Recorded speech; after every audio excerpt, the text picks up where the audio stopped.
Ajajegesingwa Moje mwena mwakuwe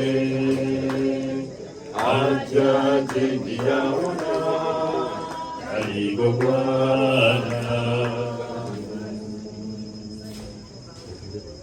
Njagala okwebaza Ssebukadde waffe Omusumba okutubuulira obulungi bw'otyo ate n'otuyigiriza n'akanyebwa k'okozesa okutuyita olala nze bw'olimpita nja kujja kumala okulya emmere ey'okuziruke nabo oliba tokoze loosi naye ssebo nkwaniriza nnyo n'ekkanisa ya Katonda wakati mu ffe njagala okwaniriza ssebo Omulangira Pemba n'Omuzaana maama era ne bamulegwa twagala okutuusa okusaasira kwaffe gye muli osaasira kubanga omwana okuviibwako taata kigambo kinene nakirozaako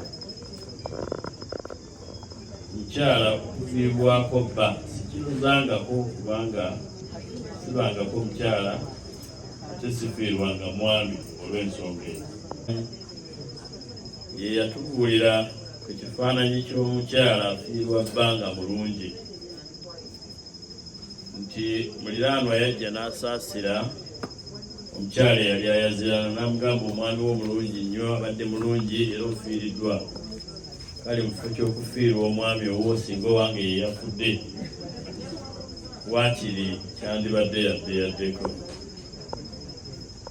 okufaanana ne mukulu wange gwentegedde nti obulyazaamaanya teyabutandise eggulo Andrew Bannon Kibuuka kubanga atugambye nti teyatandikira kulyazaamaanya ba booda naye yatandikira ku green board nange simanyi wenyinza kutandikira kubanga taata Ndawula abadde n'ekifaananyi ekya Namansasa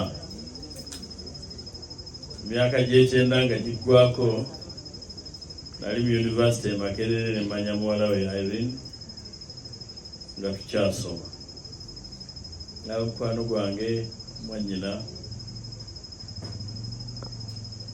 nembamanya kusoma ne kuggwa ensi n'ejjange etugabana naye ng'oba olumu musinkana n'omugambo waayo wabulirawa ekyo bwe nakimala olw'ekisa kya Katonda bwe nafuuka looya olunaku lumu nali mpolereza omusajja gwe bayita Joseph Ssemmango wa Marvin Hotel Nateete ng'abayimbi abamu bamulyazaamaanyiza baganya okuyimba ate nga balidde ssente ze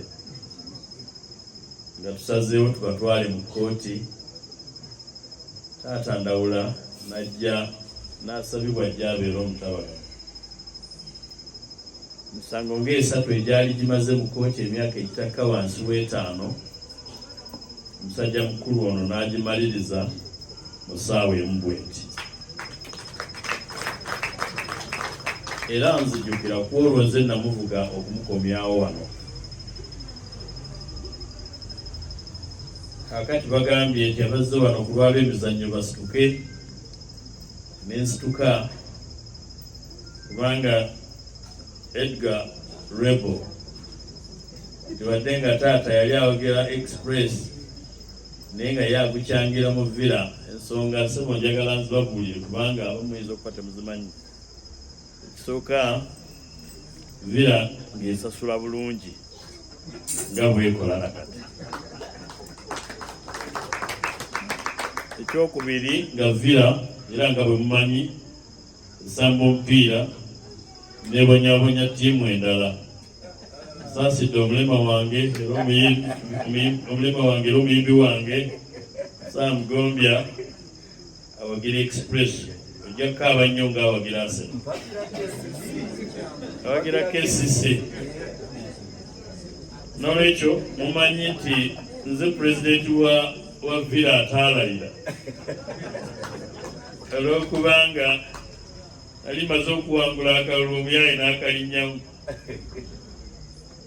ku lwa villa era mbadde nteekwa buteeka okubeera wano Edgar okuyimirira naawe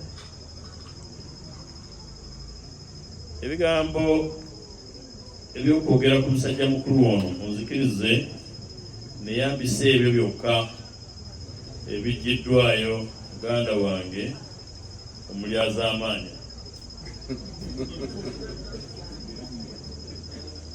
Bwe tubanga tuziika abantu naddala abakristaayo tweyambisa nnyo ebigambo ebiri mu Timoseewo ekyokubiri essuula ey'okuna, naye ebiseera ebisinga tutandikira ku lunyiriri lwa 7 olugamba nti nwanya okulwana okulungi.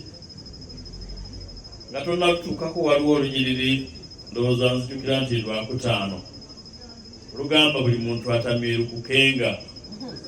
Abatamiivu bategeera mu kutamiirukuka mu walagi, naye baba bategeeza okunywerera mu ekyo kyokola.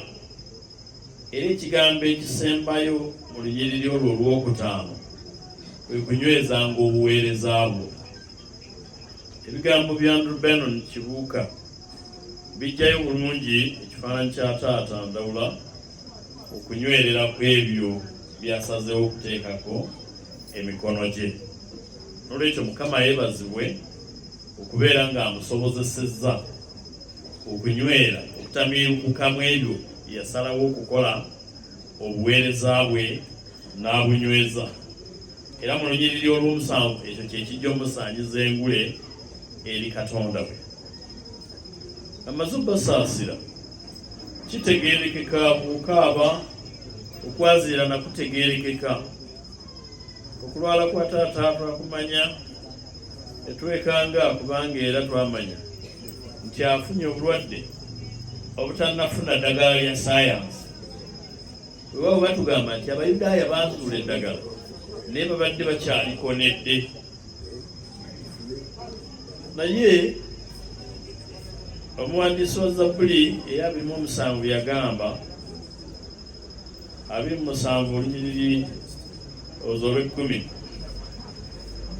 nti wadde nga kitange ne mmange nga bandese, Mukama ananzijanjaba. Gakwasa Katonda abajjanjaba.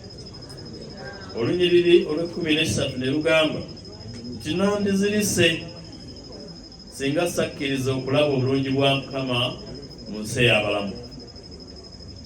Olusembayo olw'14 ne lugamba nti ddamu amaanyi, guma omwoyo. Basabira okuddamu amaanyi n'okuguma mu mwoyo. Bwe nayogera ebisinga ebyo bijja kulowooza nti nno ndi wa byabufuzi, so nga ekituufu ndi wa byanfuga. Ate nga ab'ekkanisa baayogedde bye bansinga okumanya. Kandeke kwogera bisinga awo, naye njagala okwebaza omubuulizi okutusabiranga n'okutusaasira.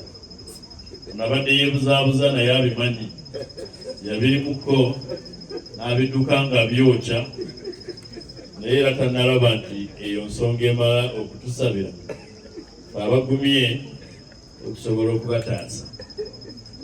Saagala kwogera omwawule bwe yabuulidde n'alowooza nti oba gwayogerako nange gwe ndowooza ku by'emyaka, naye ne ŋŋamba ate nze gwe mbadde ndowooza ye tagimanyi.